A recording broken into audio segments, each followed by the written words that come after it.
What if I told you that one simple thing you do every single night could be quietly harming your brain without pain, without warning signs, and without you realizing it at all? Not sugar, not stress, not genetics, sleep.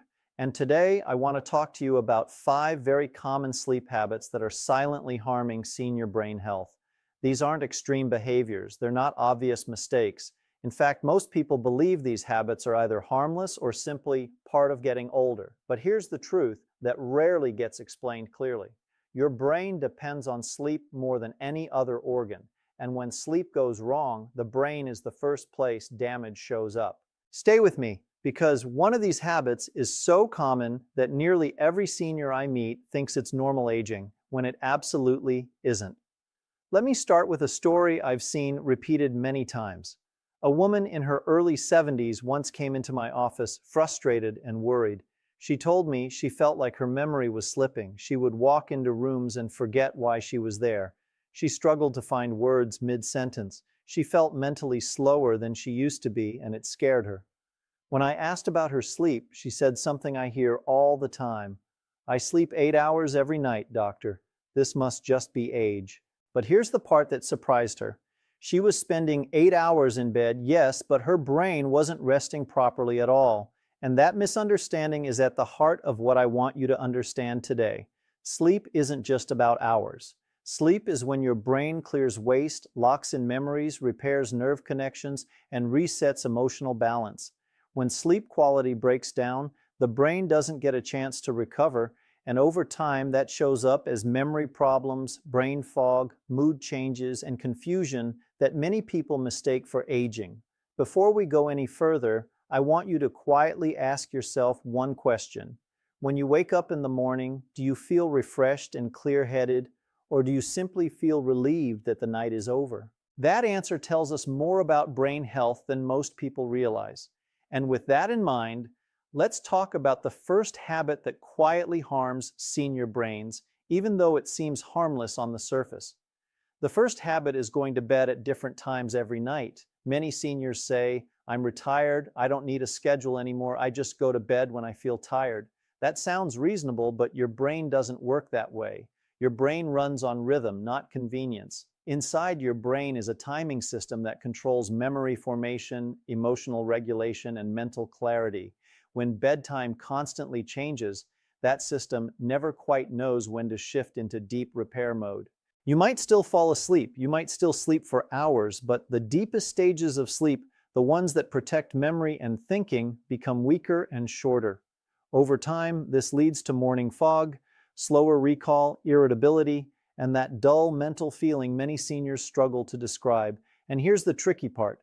Because you are sleeping, it doesn't feel like sleep is the problem, but under the surface, your brain never fully powers down into its most restorative state. That brings us directly into the second habit, which often goes hand in hand with the first: staying in bed awake for long periods of time. This is incredibly common, especially after retirement. You wake up in the middle of the night. You don't want to get up, so you lie there. You think about appointments, about family, about things you wish you'd done differently. At first, this seems harmless, but the brain is always learning through association. When you lie awake in bed night after night, your brain slowly stops linking the bed with rest and starts linking it with alertness and worry.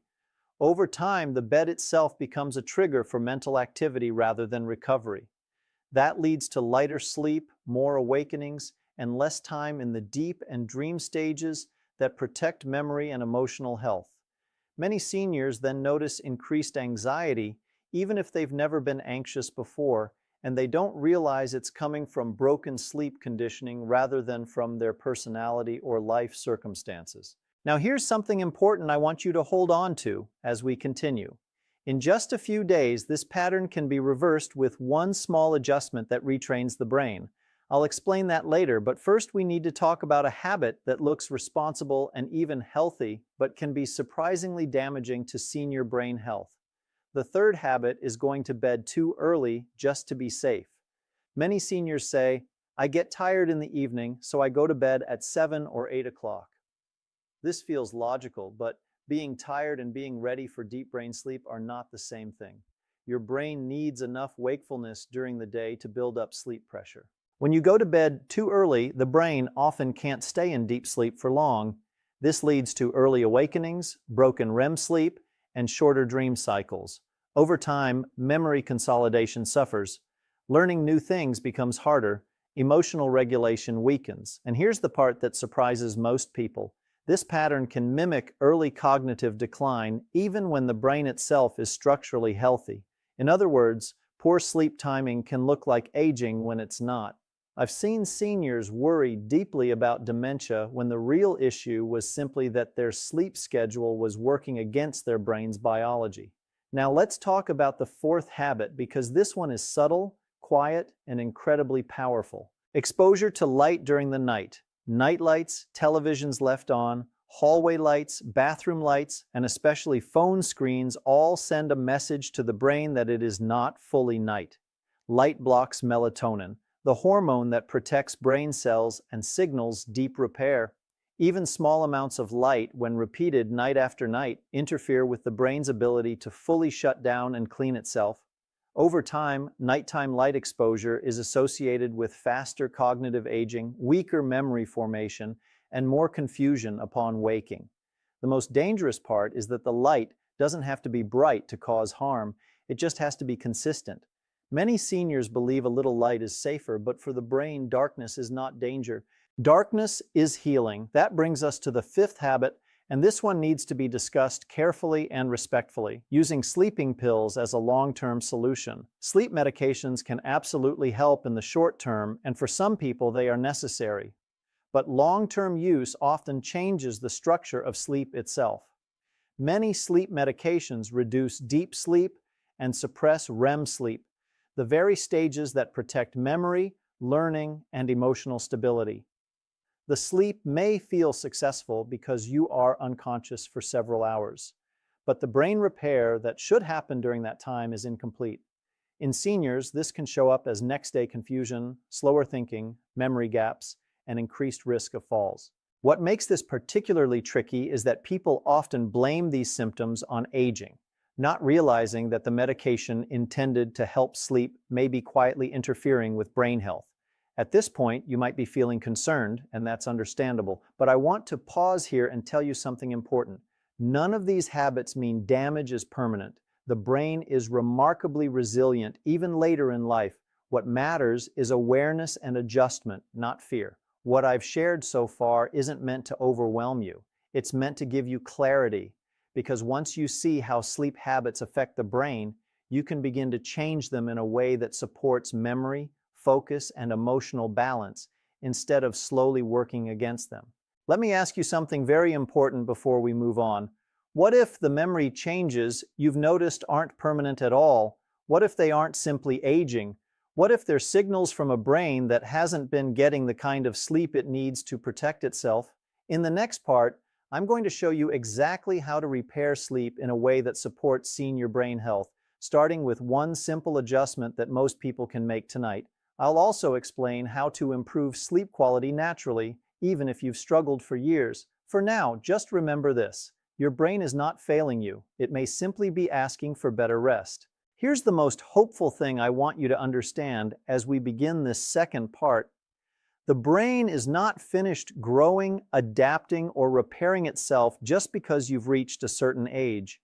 Even in your 60s, 70s, and beyond, the brain remains capable of strengthening memory pathways, improving focus, and calming mental noise. What it needs is the right kind of sleep at the right time.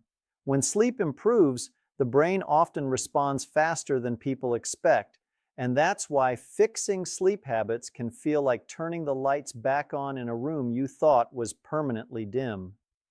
Let me take you back to the woman I mentioned earlier, the one who believed her memory problems were simply aging. After we worked on her sleep habits, nothing extreme, nothing complicated, she came back 6 weeks later and said something that stayed with me. She said, "I thought I was losing my mind. It turns out my brain was just exhausted."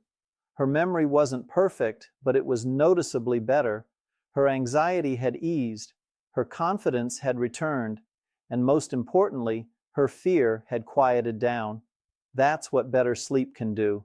Not instantly, not magically, but steadily and naturally. The first change I recommend, and the one that gives the biggest return for senior brain health, often surprises people. Instead of forcing yourself to go to bed at a certain time, anchor your wake-up time. Wake up at the same time every morning, even after a poor night of sleep. This stabilizes your internal clock and strengthens sleep pressure in a natural way. When the brain knows when morning is, it learns when night should be. Within a week, many seniors notice that they fall asleep more easily, wake up less often, and feel clearer in the morning. This single adjustment improves deep sleep and REM sleep, the two stages most critical for memory and emotional balance. At first, this might feel uncomfortable. You might worry that waking up early after a bad night will make you more tired. But here's the key point. Short-term tiredness builds long-term sleep quality. The brain needs consistency to relearn healthy rhythms. Once that rhythm settles, sleep becomes deeper and more efficient, even if total hours don't change dramatically. This is how sleep starts protecting the brain again instead of draining it. Now let's talk about retraining your bed, because this step is just as important and often overlooked. If you wake up at night and can't fall back asleep within about 20 or 30 minutes, it's better to gently get out of bed, keep the lights low, sit somewhere calm, do something boring and non-stimulating. This may sound counterintuitive, but it teaches the brain that the bed is only for deep rest, not for thinking or worrying. Over time, nighttime awakenings become shorter and less stressful. The bed regains its role as a signal for recovery instead of alertness. Many seniors notice that nighttime anxiety fades when this association is corrected, even if nothing else in their life has changed. Let's address bedtime timing, because this is where many seniors accidentally work against their brain. Going to bed too early often leads to fragmented sleep and early awakenings. For most senior brains, the ideal bedtime window falls somewhere between 9:30 and 10:30 in the evening. This aligns with the natural rise in melatonin and supports longer periods of deep and dream sleep.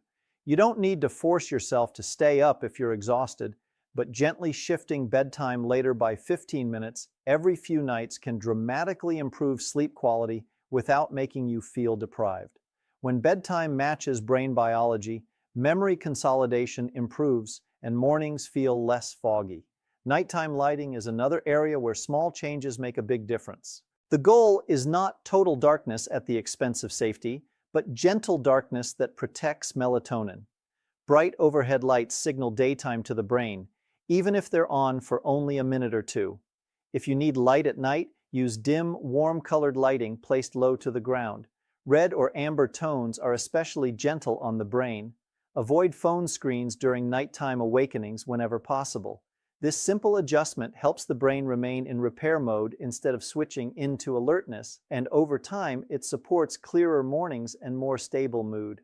Now we need to talk honestly about sleep medications. This is not about blame or shame. Many seniors rely on them because sleep has been difficult for years. But it's important to understand that while these medications can increase unconscious time, they often reduce the quality of deep and REM sleep. That's why some people sleep longer but feel worse. The brain doesn't get the full chance to clean itself and organize memories. The goal is not to stop medications suddenly or without guidance. The goal is to improve sleep habits so that medication becomes less necessary over time. Many seniors find that as sleep timing, light exposure, and rhythm improve, their dependence naturally decreases with the guidance of their doctor. There's one more piece that ties all of this together, and it happens during the day, not at night. Daytime light exposure and movement play a powerful role in sleep quality. Getting natural light in the morning tells the brain when the day begins. Gentle movement, even walking, builds healthy sleep pressure. These daytime signals make nighttime sleep deeper and more restorative. When the brain receives clear messages during the day, it knows how to shut down properly at night. I want to pause here and say something important. None of these changes require perfection. You don't need to fix everything at once. Even improving one habit can reduce brain strain and improve mental clarity. The brain responds to consistency, not intensity.